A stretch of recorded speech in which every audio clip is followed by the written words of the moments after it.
converti à l'islam. Bismillah. Non. Bonsoir frères et sœurs. Bonsoir. Je vous salue dans le nom du Seigneur, l'Éternel Dieu des armées. Ah, d'accord. Je suis un chrétien. Bonne arrivée, Ahmed chrétien. Merci bien. Il n'a pas dit Jésus. Alors, pour cela, j'ai des questions à vous poser. D'accord. Voilà, afin d'être précis.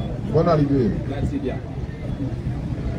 La première question que je vais poser, quelle est la différence entre le christianisme et l'islamisme? C'est quoi? Le christianisme et l'islamisme.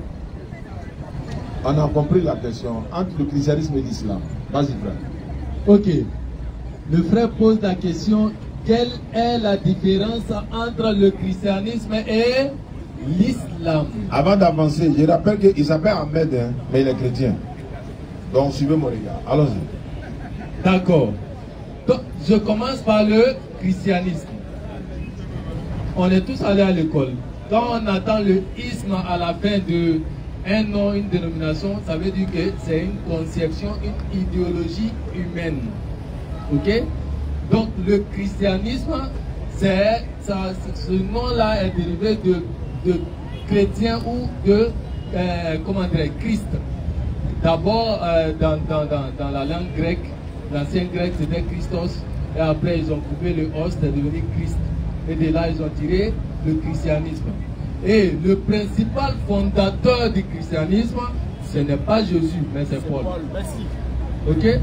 Ça fait un. Et les enseignements que Paul donne au sujet du christianisme, ça n'a rien à voir avec les enseignements que Jésus-Christ, de son vivant, a donné.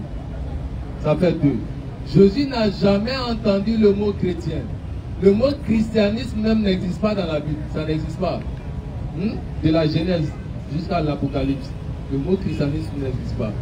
Donc, le mot christianisme, c'est considéré comme une religion fondée principalement par Paul, mais il se réclame de Jésus. Mais Jésus ne le connaît pas. Ok? Maintenant, l'islam, ça veut dire as-salam, c'est un dérivé du mot salam. Il y a un attribut divin d'Allah, as-salam, la paix. Ok? L'islam, ça veut dire la soumission totale à la volonté du Créateur. Quand tu es soumis à la volonté de celui qui t'a créé, en observant ses prescriptions et ses recommandations, tu es soumis à lui et par conséquent tu es musulman, à l'islam. Ok? Donc la soumission, ça te met en paix non seulement avec ton Créateur de manière verticale et en paix avec tes semblables de manière horizontale. Est-ce que tu comprends un peu? Donc, c'est Allah lui-même qui a donné l'islam. Tu vas me préparer la sourate 3, verset 85, la sourate 3, verset 19 également.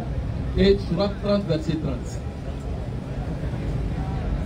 Parce que tu as remarqué que je n'ai donné aucun verset en ce qui concerne le christianisme. Parce que en réalité, le mot christianisme n'existe pas dans la Bible. Et puis ça n'a pas de preuve même dans la Bible.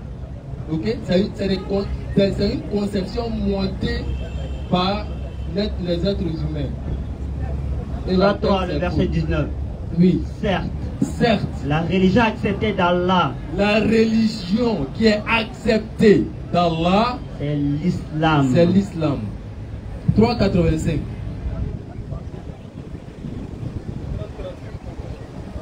Et quiconque désire une religion autre que l'islam, On dit quiconque désire une autre religion que l'islam, c'est-à-dire qu'il peut avoir d'autres religions, mais quiconque désire une autre religion que l'islam ne sera point agréé.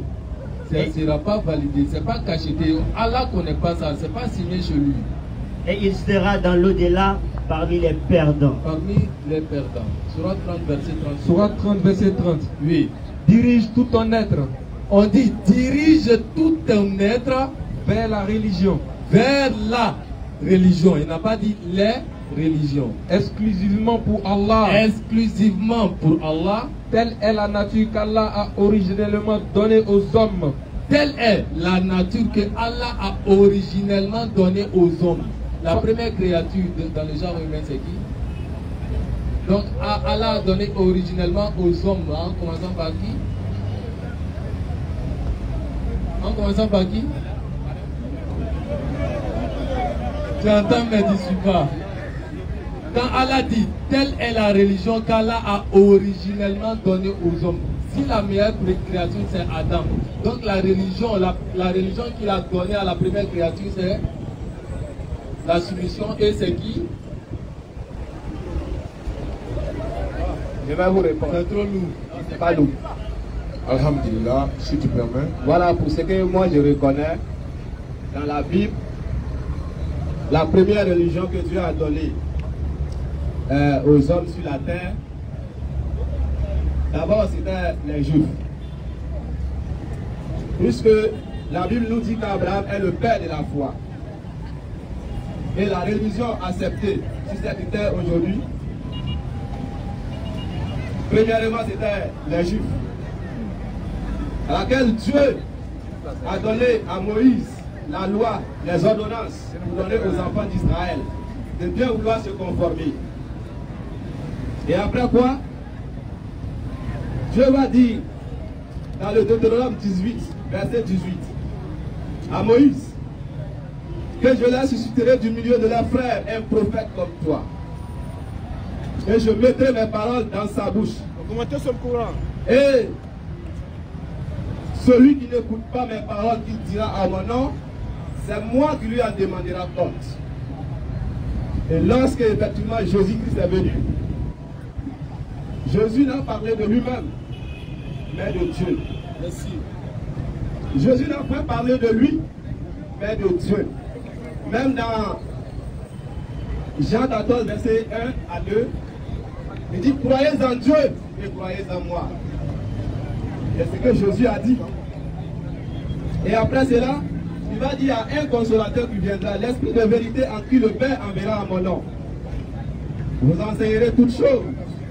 D'accord. Quelle est la question maintenant? Ce que je veux savoir. Voilà. Ce que je veux savoir. La question posée ici, moi je voudrais savoir, est-ce que de le temps où nous sommes, étant chrétiens, si tu meurs, tu peux aller au paradis? Moi, ma question, c'est ça. Ça, c'est une très bonne question. Mais avant de revenir, sinon avant de répondre à la question, tu as dit, la première religion, c'est on va dire le judaïsme. Est-ce que tu as une preuve? Tu n'as aucune preuve parce que la religion de Dieu ne doit pas porter le nom de sa créature. Le judaïsme vient de Judas, le père Judas. Parce qu'il y a deux Judas dans la Bible. Il y a le père Judas, qui est Judas qui a commis l'inceste avec Tamar, sa belle-fille. Abraham a engendré Isaac. Isaac a engendré Jacob. Jacob a engendré Judas et ses frères. C'est de ce Judas-là que vient le judaïsme ou encore le mot juif. Maintenant, Jésus lui-même n'a pas pratiqué une religion qu'on appelle le judaïsme, qu'on appelle le christianisme. Il était soumis à la volonté de Dieu, c'est ça qu'on appelle musulman. Abraham lui-même n'était pas un juif. Abraham n'était pas un chrétien. Tu as cité Abraham étant le père de la foi, mais entre le père de la foi et son petit-fils, qui doit pratiquer la religion de l'autre? Ce sont les petits-fils qui doivent pratiquer la religion de leur ancêtre, n'est-ce pas? Donc Abraham n'était pas juif, il n'était pas aussi chrétien. Maintenant, comment ces enfants vont devenir une religion que lui n'a pas enseignée? Et le mot juif est venu après qu'Abraham soit passé. Le mot christianisme est venu après que Jésus soit passé. Jésus-Christ était musulman. Il n'y a pas un prophète qui était chrétien. Il n'y en a pas. Il a dit, un seul prophète chrétien, ça n'existe pas. Mais tous les prophètes étaient musulmans. Ça, c'est un. Deux, les religions dont on cite là, bouddhisme, judaïsme, brahmanisme, mohammedine, etc. Une religion qui porte le nom d'une créature de Dieu, elle est rejetée en islam et partout même. C'est pourquoi il a dit, le mot christianisme n'est pas dans la Bible, mais le mot chrétien est dans la Bible. Il faut faire la différence. Chrétien, le mot chrétien, la phrase chrétien, c'est dans la Bible, mais le christianisme n'est pas biblique. Et le christianisme ne vient pas de Jésus. Et le christianisme vient de qui? On va lire Actes des Apôtres, chapitre 11, le verset 26. Et la note explicative va nous dire de quoi il s'agit. Lis là, voilà, tu lis Actes 11, 26, lui va lire la note explicative. Et puis on va voir, entre l'islam et le christianisme, Mais quand tu poses la question entre l'islam et le christianisme, mais l'islam vient de l'éternel Allah lui-même. C'est pourquoi tu vois tous les musulmans du monde là, nous prions de la même manière. Nous nous procédons de la même manière. On a le même lieu de pèlerinage, on a la même manière de prendre les ablutions. Bientôt c'est le mois de Ramadan. Si toute la planète Terre, c'est le même mois qu'on va gêner. Mais quand les catholiques gênent là, est-ce que toi tu fais carrément aussi? Non. Quand les évangéliques disent Dieu le Père, Dieu le Fils, Dieu le Saint-Esprit, est-ce que les témoins de Jéhovah sont d'accord avec ça? Non. Si toi tu es chrétien, tu as dit que tu es chrétien, tu t'appelles Ahmed. Il faut me donner le nom du Dieu des chrétiens, de tous les chrétiens du monde. Là, leur Dieu, il s'appelle comment? L'Éternel. Non, je dis son nom. L'Éternel, c'est pas un nom. C'est Dieu. Je répète. Tu peux dire l'Éternel, non? Oui, l'Éternel, c'est celui qui n'a ni commencement ni fin. Exactement. Est-ce que tous les chrétiens du monde sont d'accord que c'est Jésus qui est Dieu? Est-ce que tous les chrétiens du monde entier sont d'accord que c'est Jésus qui est Dieu? Faut répondre, hein? Merci, il va répondre. Je vais montrer qui est en vrai dans la vérité. Est-ce que tous les musulmans du monde sont d'accord que c'est Allah? Levez l'index, on va voir ce que ça donne. Et quand je dis ceci, Atakbir! Est-ce que toi tu peux dire ici que tous les chrétiens du monde sont d'accord que c'est Jésus qui est Dieu? Non. Jésus n'a jamais dit qu'il est Dieu. J'arrive.